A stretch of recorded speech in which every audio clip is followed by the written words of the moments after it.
not getting out of here alive.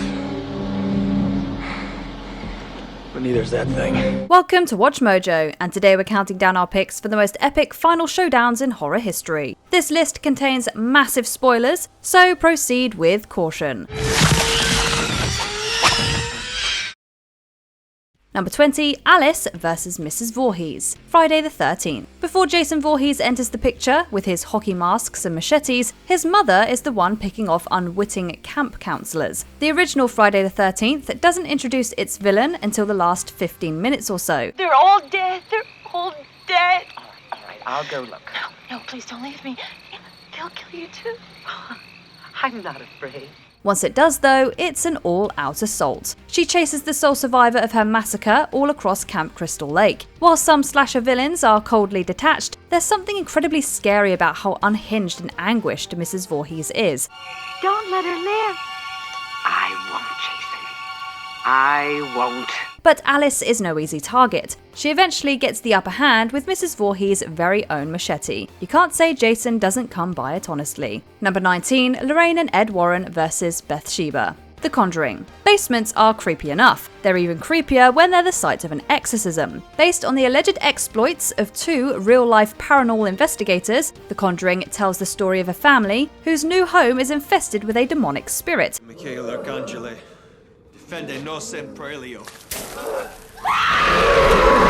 The climax sees the mother possessed by a long-dead witch named Bathsheba, and Ed and Lorraine Warren administering an exorcism in the family's basement. This demon did not come to play. Everything in sight becomes a potential weapon. It's only through their joint effort that they are finally able to cast Bathsheba's spirit back to hell. Bathsheba! By the power of God, I condemn you back to hell! Number 18, Lefty vs Leatherface, The Texas Chainsaw Massacre 2. The family of cannibals first introduced in the Texas Chainsaw Massacre is now living in the bowels of an abandoned theme park. They're tracked down by a radio DJ named Stretch and an eccentric Texas Ranger named Lieutenant Lefty Enright. Lefty, they came! Where were you? I had to do it. Damn, I used you, girl. I'm here now. At the end, Lefty challenges Leatherface to a chainsaw fight. It's about as thrilling and goofy as it sounds. No one would call Tobe Hooper's original movie level-headed, but this one is just as bizarre in an even sillier, darkly funny way.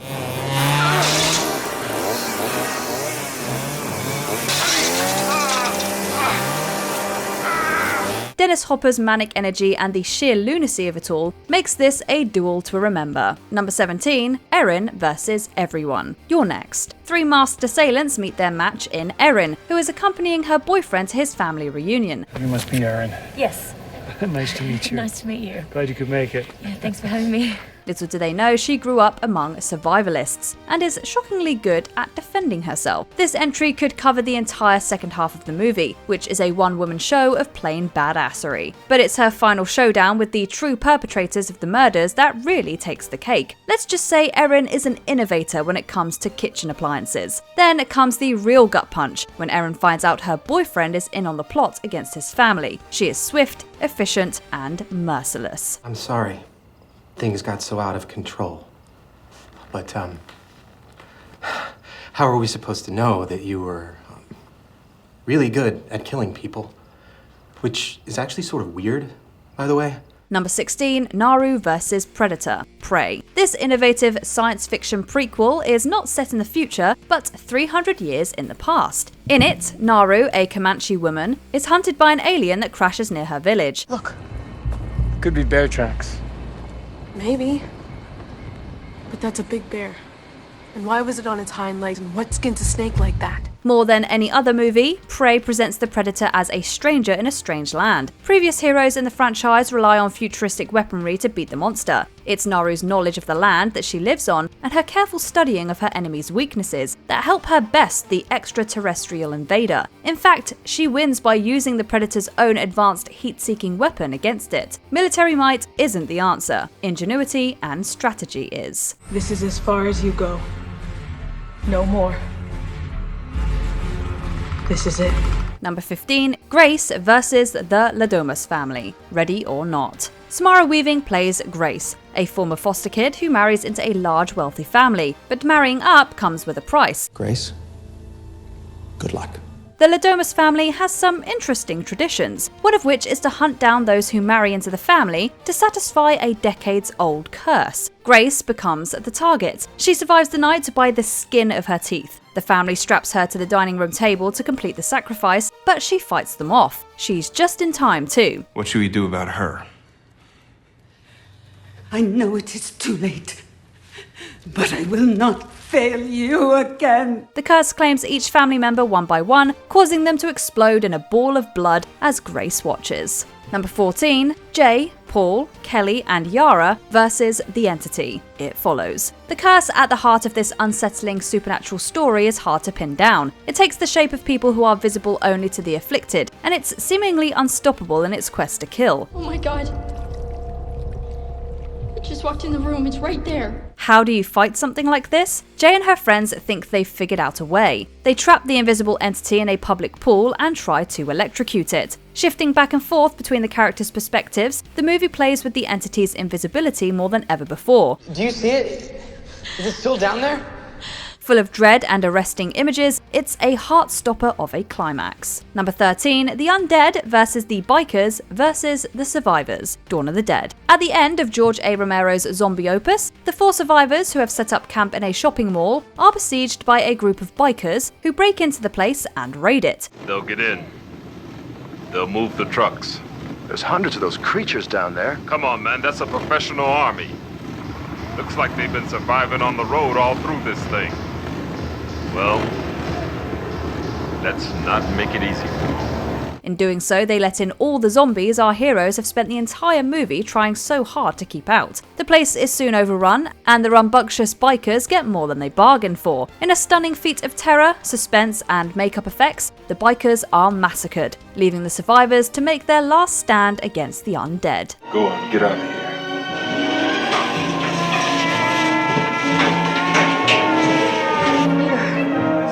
Get out of here. Jesus Christ, Peter.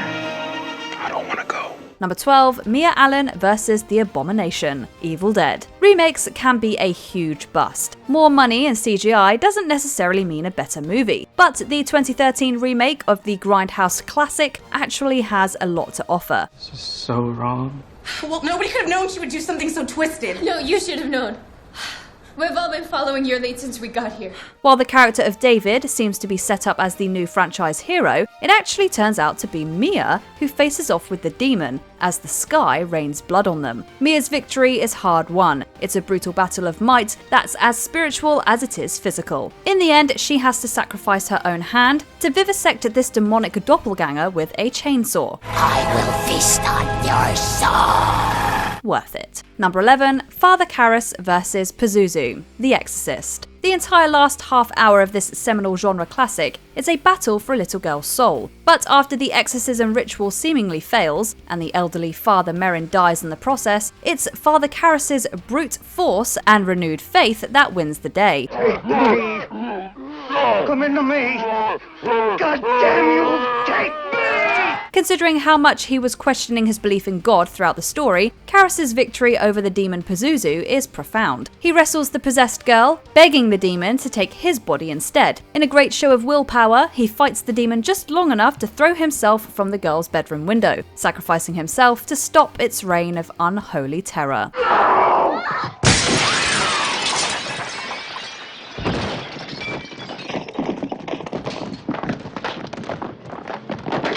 Number 10, Chris versus the Armitage family, Get Out. Nope features a final battle with a massive alien of epic proportions, but Jordan Peele has yet to beat the tension of the last act of Get Out. This is crazy.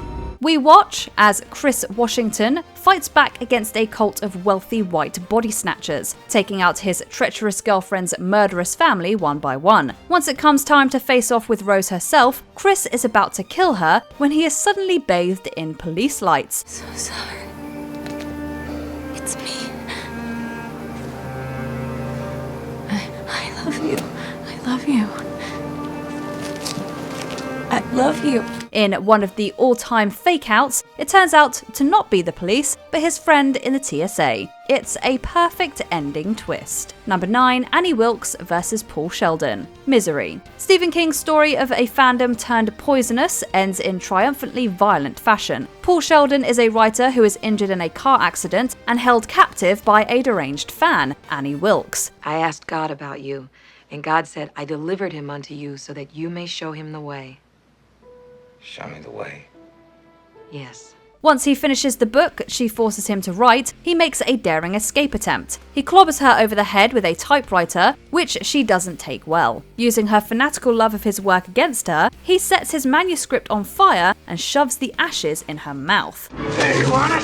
You want it? Eat it! Eat it to yourself! Misery is a masterpiece of suspense. We've endured sledgehammered ankles and shotguns to get to this ending, and this final battle does not disappoint. Number 8. Everything versus Everyone. The Cabin in the Woods. A cliched story about 5 college students being picked off by a horde of undead ghouls soon takes a turn for the meta. This should have gone differently. Ended more quickly. I can only imagine your pain and confusion. But know this.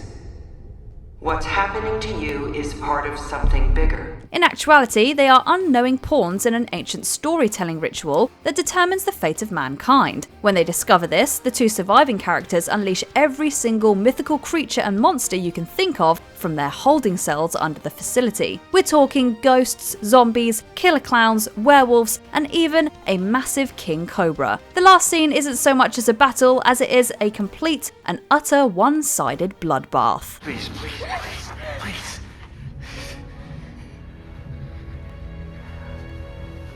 Kill him. Number 7, Freddy Krueger versus Jason Voorhees. Freddy vs. Jason. If the series' first final girl, Nancy Thompson, proved anything, it's that Freddy Krueger could be defeated if he's pulled out of our dreams and into the real world. I take back every bit of energy I gave you. You're nothing. But he puts up quite a fight when he meets Jason Voorhees. Jason's superhuman strength has him flinging the Nightmare Man all across Camp Crystal Lake like a ragdoll. They're evenly matched. Freddy gains the upper hand and is able to land some pretty nasty blows. When this long-rumoured pairing finally come to theatres, horror fans were divided to say the least. But the extended final sequence was almost worth the worst of what came before it. We're seeing 2 of horror's biggest and baddest boogeymen doing what they do best. Number 6, Sidney Prescott versus Billy Loomis and Stu Macker. Scream. The devastating double reveal that Sidney's boyfriend Billy and her friend Stu are the killers launches this slasher into an epic finale. Corn syrup. Same stuff they use for pig's blood in Carrie.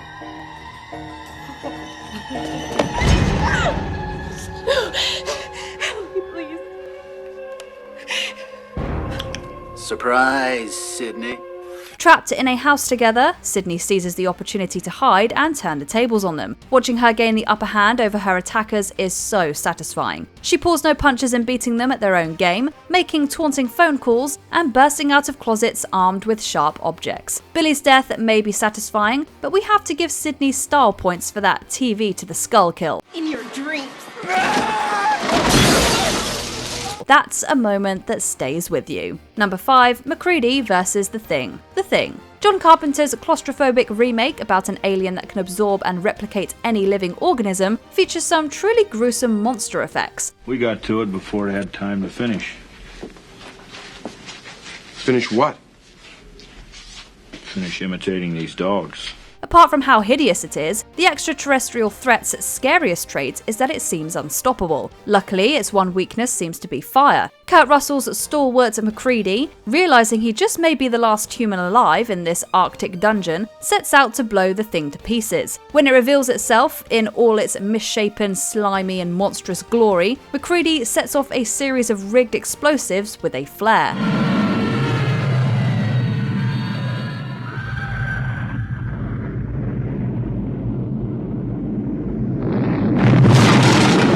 The entire place goes up in a ball of fire, but not before Russell shoots off an iconic one-liner. It's the 80s after all. Number 4, Clarice Starling vs Buffalo Bill, The Silence of the Lambs. Hannibal Lecter may be scary, but he's not the big bad of this beloved thriller. Clarice thinks she's doing some background research on the serial killer her colleagues are about to arrest. Good afternoon. Sorry to bother you. I'm looking for Mrs. Lippman's family. She has no idea she's actually knocking on Buffalo Bill's door. Realizing his true identity, she tries to arrest him herself, but he flees to the basement where he cuts the power. Starling is forced to fumble her way through a pitch-black killer's lair as he stalks her with night vision goggles.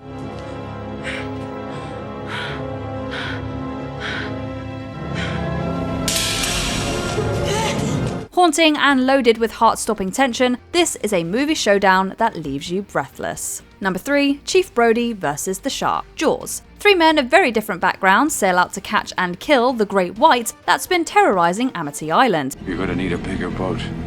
But each of their traps goes horribly wrong. With one of his pals missing and the other devoured right in front of him, it's up to Chief Brody to stop the creature's killing spree. The adrenaline is at an all-time high as the boat begins to sink. With that great theme music, the incredible editing, and Steven Spielberg's masterful handling of tension, Brody's last stand is a thrilling race against time. He only has seconds to get off that amazing killing shot. Smile, you son of a...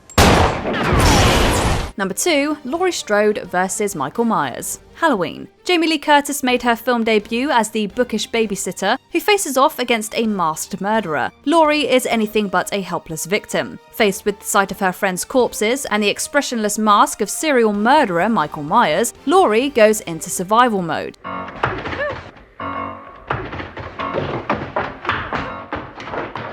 She makes use of anything she can to stop him. Before he can get to her, she stabs him with a knitting needle, a wire hanger, and finally, his own knife. Myers may be unstoppable, but Laurie is one of the few people who can give him a run for his money. No matter how audiences felt about Halloween Ends, seeing her finally put him out of his misery was cathartic. You're just a man who's about to stop breathing. Before we continue, be sure to subscribe to our channel and ring the bell to get notified about our latest videos. You have the option to be notified for occasional videos or all of them. If you're on your phone, make sure you go into your settings and switch on notifications.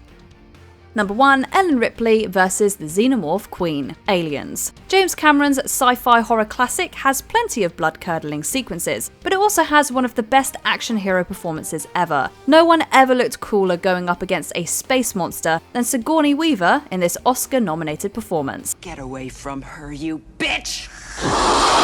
The ending sees Lieutenant Ellen Ripley at the controls of a huge cargo loader, protecting young Newt from an angry alien queen. It isn't just the coolest final fight in horror history, it also makes Ripley and Newt's mother-daughter relationship feel earned. And then they live happily ever after, and they never made another sequel that undermined the whole franchise. Are we gonna sleep all the way home? All the way home. Can I dream?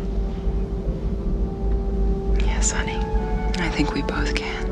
At least that's how we'll remember it. Which of your favourite horror face-offs didn't make the cut? Tell us in the comments. You're nothing!